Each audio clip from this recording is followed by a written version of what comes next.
کسی نے کہا مرنے کے بعد میاں بیوی کا رشتہ کیوں ختم ہو جاتا ہے؟ کیا نکاح اتنا کمزور تھا کہ موت نے اسے آ کر توڑ دیا؟ نہیں، اصل میں یہ اللہ کا بنایا ہوا نیم ہے، رشتہ ہے، کیونکہ نکاح صرف دنیا کے زندگی کے لیے ہوتا ہے، نہ کہ موت کے بعد کی زندگی کے لیے۔ قرآن میں اللہ تبارک و تعالیٰ فرماتا ہے کہ ہر نفس کو موت کا مزہ چکھنا ہے، اور جب اس دنیا سے ایک روح چلی جاتی ہے تو اس کے ساتھ ساری دنیاوی رشتے چلے جاتے ہیں، چاہے وہ میاں ہو یا بیوی۔ اگر وہ دونوں ایک دوسرے سے سچا محبت کرتے تھے اور دونوں نیک زندگیاں گزارتے تھے، نماز اور قرآن کے ساتھ زندگی گزاری، تو اللہ اسے جنت میں پھر سے دونوں کو ملائے گا، جہاں نہ کوئی موت ہوگی نہ جدائی ہوگی۔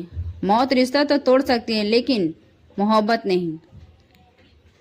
اگر آپ بھی دعا کرتے ہیں کہ مرنے کے بعد اپنے محبوب سے ملے تو ویڈیو کو لائک کریں، شیئر کریں، سبسکرائب کریں۔ جزاک اللہ خیر۔